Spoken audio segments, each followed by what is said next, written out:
សម្រាប់អ្នកដែលទិញលេទិញគ្រឿងសម្អាងពីបរទេសយកមកលក់នៅស្រុកខ្មែរយើងចាគាត់រួមចំណែកសម្រាប់ផលិតផលសម្រាប់ប្រទេសជាតិយើងតែបន្តិចទេដោយសារអីគាត់អត់បានផលិតផ្ទាល់ទេគាត់គ្រាន់តែលើកអីវ៉ាន់ពីមួយកន្លែងយកមកលក់មួយកន្លែងទៀតជាលក្ខណៈជំនួញតែប៉ុណ្្នឹងទេអត់មានបានប្រើប្រាស់វត្ថុធាតុដើមអត់មានចាខ្ញុំមិនដឹងថាតើការលក់ដូរហ្នឹងគាត់បងពុនជូនរដ្ឋប្រមាណខ្ញុំក៏លេចទៅមើលក្រុមអ្នករកស៊ីតាមអនឡាញអ្នកនាំចូល skin care អ្នកនាំចូលអីណាគឺគាត់មានលុយមកកញ្ចក់ធំគាត់នាំចូលពីគេហើយអាហ្នឹងយើងគិតថាអាចរំនៃការរកស៊ីរបស់គាត់ហ្នឹងអាចរួមចំណែកប៉ុណ្ណាដែរនៅក្នុងប្រព័ន្ធសេដ្ឋកិច្ចវាគ្រាន់តែជាចំណែកមួយនៃការផ្ដល់សេវាតែប៉ុណ្្នឹងទេបើសិនជាចង់ឲ្យបានការរួមចំណែកធំនោះខ្ញុំលើកឧទាហរណ៍អំពីការចិញ្ចឹមត្រីប្រានៅប្រទេសវៀតណាមចាត្រីប្រាណាត្រីប្រាបើនិយាយអំពីបើសិនជាយើងសម្រាប់ខ្ញុំផ្ទាល់វិញបើគ្រាន់តែឃើញកន្លែងចិញ្ចឹមគឺយើងមិនញ៉ាំទេក៏ប៉ុន្តែនៅប្រទេសគេបានដាក់តម្លៃបន្ថែមទៅឲ្យត្រីប្រាហ្នឹងវាคล้ายទៅជា resource ជាវត្ថុធាតុដើមដ៏មានតម្លៃបំផុតទី1ត្រីប្រាជាត្រីអត់ឆ្អឹងអញ្ចឹងអ្នកនៅអឺរ៉ុបគេមិនញ៉ាំត្រីដែលមានឆ្អឹងទេអញ្ចឹងគេវះយកតែសាច់ប្រទះទៅខ្ចប់យ៉ាងស្អាតជូនទៅអឺរ៉ុបចាលុយម្សាស្បែកដែលនៅសល់ក្បាលអាចវាអាចគេយកទៅធ្វើអីមិនដឹងទេប៉ុន្តែខ្លាញ់វាដឹងគេយកទៅធ្វើអីទេចូលរោងចក្រធ្វើគ្រឿងសម្អាងអូយ៉ាហើយគ្រឿងសម្អាងបងអូនស្រីស្គាល់ស្រាប់ហើយតើថ្លៃប៉ុណ្ណាតែវត្ថុធាតុដើមគឺខ្លាញ់ត្រីប្រាចាដែលកន្លងមកពីមុនមក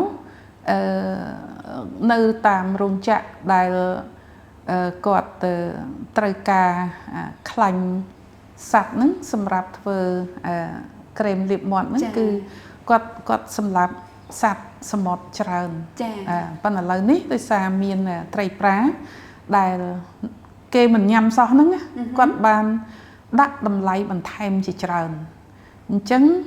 សម្រាប់អ្នកដែលទិញលេទិញគ្រឿងសម្អាងពីបរទេសយកមកលក់នៅស្រុកខ្មែរយើងចាគាត់រួមចំណែកសម្រាប់ផលិតផលសម្រាប់ប្រទេសជាតិយើងតែបន្តិចទេដោយសារអីគាត់អត់បានផលិតផ្ទាល់ទេគាត់គ្រាន់តែលើកអីវ៉ាន់ពីមួយកន្លែងយកមកលក់មួយកន្លែងទៀតជាលក្ខណៈជំនួញតែប៉ុណ្្នឹងទេអត់មានបានប្រើប្រាស់វត្ថុធាតុដើមអត់មានចាខ្ញុំមិនដឹងថាតើការលក់ដូរហ្នឹងគាត់បងពុនជូនរដ្ឋប្រមាណក៏ខ្ញុំអត់ដឹងទៅទៀតចាអញ្ចឹងការរួមចំណែកហ្នឹងគឺតិចណាស់ចាបើសិនជាអ្នកលក់លេទាំងអស់ដែលយកផលរបស់គេស្រាប់មកពីបរទេសហ្នឹងរួមគ្នាយកវត្ថុធាតុដើមនៅប្រទេសខ្មែរយើងហើយបង្កើតជារោងចក្រទៅយើងមានក្រែមលាបមាត់ខ្លួនយើងដែលធ្វើដោយវត្ថុធាតុដើមនៅក្នុងប្រទេសយើងចាត្រីប្រាទឹកខ្វះអីមានពិបាកអីចិញ្ចឹមស្រុកយើងនោះចាហើយលក់ធូរថ្លៃទៀតត្រីប្រាហ្នឹងប៉ុន្តែបើសិនជាទៅជាក្រែមលាបមាត់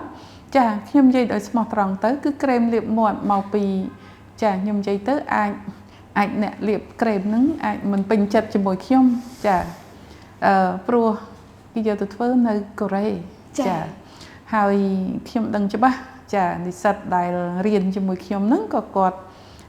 ធ្លាប់ចុះកម្មសិក្សានៅកន្លែងផលិតគ្រឿងសម្អាងធំនៅមួយនៅរោងចក្រនៅអឺរ៉ុបដែរគឺថាសុទ្ធតែខ្លាញ់សត្វទាំងអស់យកទៅធ្វើអញ្ចឹងគ្រឿងសម្អាងបើសិនជាយើងសម្រេចចិត្តថាទិញបច្ចេកវិទ្យាអីមួយណានៅពេលដែលយើងមិនទាន់មានសមត្ថភាពផលិតជាគ្រឿងម៉ាស៊ីនជាគ្រឿងចក្រដើម្បីផលិតអស់ហ្នឹងណាបើនិយាយអំពីវត្ថុធាតុដើមគឺយើងមានវត្ថុធាតុដើមជាស្នូលចាយើងដើម្បីឲ្យ GDP របស់យើងកើនឬមួយក៏ខ្ញុំនិយាយពាក្យសាមញ្ញថាធ្វើម៉េចឲ្យវាមានកម្លាំងពលកម្មយើងបាន បានបន្ថែមតម្លៃទៅលើវត្ថុធាតុដើមរបស់យើងនោះនៅពេលហ្នឹង GDP យើងវាកើនដែលយើងអាចប្រកួតប្រជែងជាមួយគេបាន ចាចាំមកនេះថាប្រកបបង្កើតរោងចក្រនៅខ្មែរក៏ផ្ដល់ឱកាសការងារឲ្យពលរដ្ឋខ្មែរក៏ប្រមូលទិញផលិតផលមកខ្មែរអានេះហើយបើគាត់ជាការរួមចំណែកពេញលេញនៅក្នុងប្រព័ន្ធសេដ្ឋកិច្ចជាតិតែគាត់ចរណាឲ្យលុយមកកញ្ចប់ធំដើម្បីនាំចូលវាគ្រាន់តែជាការចំណេញរបស់គាត់មួយក្រុមតែប៉ុណ្ណោះចា